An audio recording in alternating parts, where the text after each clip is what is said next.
రేవంత్ పై లీకులు ఇస్తుంది కోమటిరెడ్డి బ్రదర్సే. ప్రజల కోసం ఎన్నిసార్లైనా జైలుకు వెళ్తా అన్నదమ్ములు అన్నదాతలను ముంచేశారు. కాంగ్రెస్ లో ఉంటూ బీజేపీకి ఓటేయమన్నారు.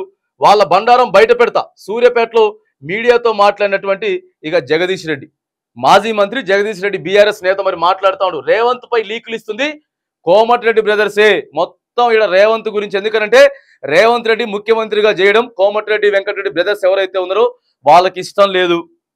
వాళ్ళకి ఇష్టం లేకపోగా కావాలని చెప్పి రేవంత్ వెనక ఉండే కుట్రలు వీళ్ళంతా చేస్తా ఉన్నారని చెప్పి కూడా ఇక్కడ జగదీష్ రెడ్డి కూడా కీలక వ్యాఖ్యలు కొన్ని చేస్తా ఉన్నాడు. సీఎం రేవంత్ రెడ్డి ముమ్మాటికి బీజేపీ మనిషే, బీజేపీలోకి వెళ్తాడని కాంగ్రెస్ మంత్రులు లీకులిస్తున్నారని బీఆర్ఎస్ ఎమ్మెల్యే జగదీష్ రెడ్డి ఆరోపించారు. గురువారం కారు ప్రమాదంలో మరణించిన బీఆర్ఎస్ నేత జనార్దన్ రావు కుటుంబ సభ్యులను జగదీష్ రెడ్డి పరామర్శించారు. అనంతరం మీడియాతో మాట్లాడుతూ తాను నికాసైన ఉద్యమకారుడని, ప్రజల కోసం ఎన్నిసార్లైనా జైలుకు వెళ్లే దమ్మున్న నాయకుడిని చెప్పారు. తనకు విమర్శించే అర్హత కోమటిరెడ్డి బ్రదర్స్ కు లేదని అన్నారు.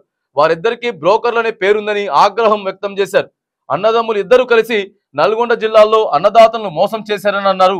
వయస్సు ఇచ్చిన భిక్షతో బతికినోళ్లు కేసీఆర్ పై అవాకులు చవాకులు మాట్లాడుతున్నారని మండిపడ్డారు. నోరు అదుపులో పెట్టుకుని మాట్లాడాలని హెచ్చరించారు. కాంగ్రెస్ పార్టీలో ఉంటూ బీజేపీకి ఓటు వేయాలని చెప్పిన దగాకోర్ కోమటిరెడ్డి వెంకటరెడ్డి అంటూ మండిపడ్డారు. తన చరిత్ర ఏంటో, కోమటిరెడ్డి బ్రదర్స్ చరిత్ర ఏంటో చర్చ పెడదామా అంటూ సవాల్ చేసిర్రు. కోమటిరెడ్డి సోదరులు నల్గొండ జిల్లాకు పట్టిన శని అని, వారికి సంస్కారం లేదని విమర్శించారు. ప్రజల ముందు వారు బండారం బయట పెడతారని హెచ్చరించారు.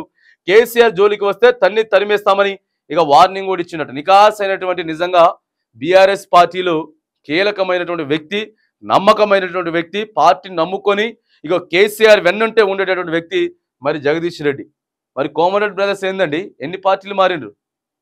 వాళ్ళ కాంట్రాక్ట్ల కోసం 18,000 కోట్ల కాంట్రాక్ట్ కోసం కాంగ్రెస్ నుంచి వెళ్ళి బీజేపీలకి, బీజేపీ నుంచి వెళ్ళి కాంగ్రెస్కి వీళ్ళంతా జంప్ అయినరు. ఆ నుంచి వెళ్ళి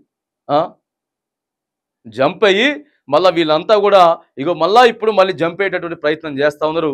ఓ పక్కేమో పైకి హస్తం గుర్తుకు ఓటేమని చెప్పుకుంటేనే ఓ పక్కనేమో మళ్ళీ బీజేపీ బీజేపీ అని చెప్పి భజన చేసేటువంటి ప్రయత్నం కోమటిరెడ్డి బ్రదర్స్ చేస్తా ఉంది. జగదీష్ రెడ్డి క్లియర్గా ఖచ్చితంగా ఉద్యమకారుడుగా పనిచేసిండు. కేసీఆర్ గౌరవించిన తర్వాత ఆయనకి ఇక్కడ విద్యుత్ శాఖ మంత్రి ఇచ్చిండు. నల్గొండ నుంచి విద్యుత్ శాఖ మంత్రి ఇస్తే రెప్పపాటు కూడా కరెంటు పోకుండా మరి జగదీష్ రెడ్డి ప్రయత్నం చేసిండు.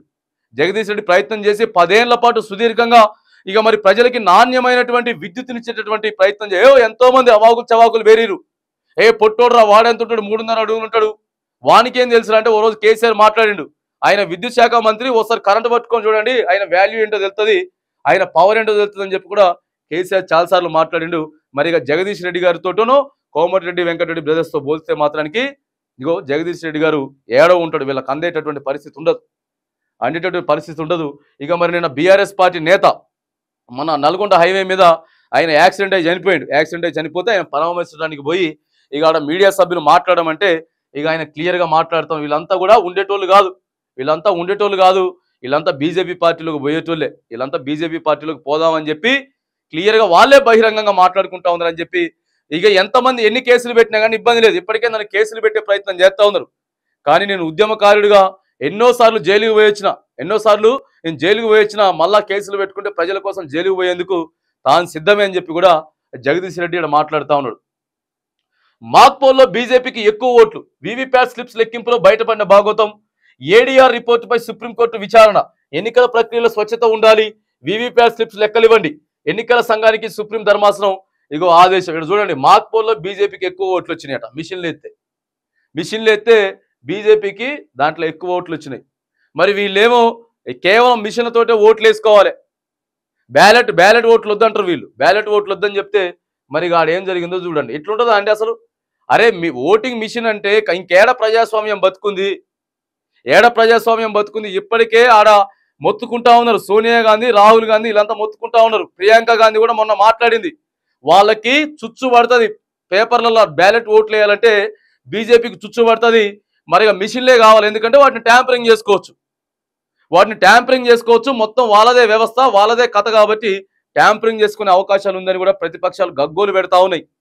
అయినా కానీ ఏం చేస్తాం, మరి మన కర్మ ఇట్లా ఏడ్చింది. కాబట్టి మరిగా వీవీప్యాట్ కేసుపై సుప్రీంకోర్టు కీలక ప్రకటన చేసింది. ఎన్నికల ప్రక్రియలో స్వచ్ఛత ఉండాలని వెల్లడించింది. స్వేచ్ఛగా నిష్పక్షపాతంగా ఎన్నికలు జరిగేలా చూసేందుకు అనుసరించిన ఆ చర్యలను వివరించాలని ఎన్నికల సంఘానికి అత్యున్నత న్యాయస్థానం సూచించింది. వీవీప్యాట్ కేసును గురువారం జస్టిస్ సంజీవ్ ఖన్నా, జస్టిస్ దీపాంకర్ ధర్మాసనం ఇక విచారించనున్నారు. మరి చూడాలిగా. ఇది అయితే ప్రజాస్వామ్యం అయితే కాదు. మాక్పోల్ అంటే ఇంకేముంటది, మనం వేసే ఓట్లే. అది మొత్తం శాంపిల్ పిలుస్తాడు. ఆ ఏజెంట్లు ఎవరైతే ఉంటారో ప్రతి పార్ట్ నుంచి వచ్చినటువంటి ఏజెంట్ ఆ రూమ్కి వెళ్ళి పిలిచి ఆ రూమ్ లో ఎవడైతే అధికారి ఉన్నాడో ఆడ ఓట్లు వేపిస్తాడు. వీళ్ళకే ముందు కావాలని చెప్పి ఓ 2 బీజేపీకి, ఆ 2 కాంగ్రెస్కి, ఓ 2 బీఆర్ఎస్కి, మిగతా పార్టీలకు 10 పార్టీలకు ఓట్లేసి ఆ స్లిప్పులు మొత్తం కూడా బయటికి తీసి చూపిస్తాడు.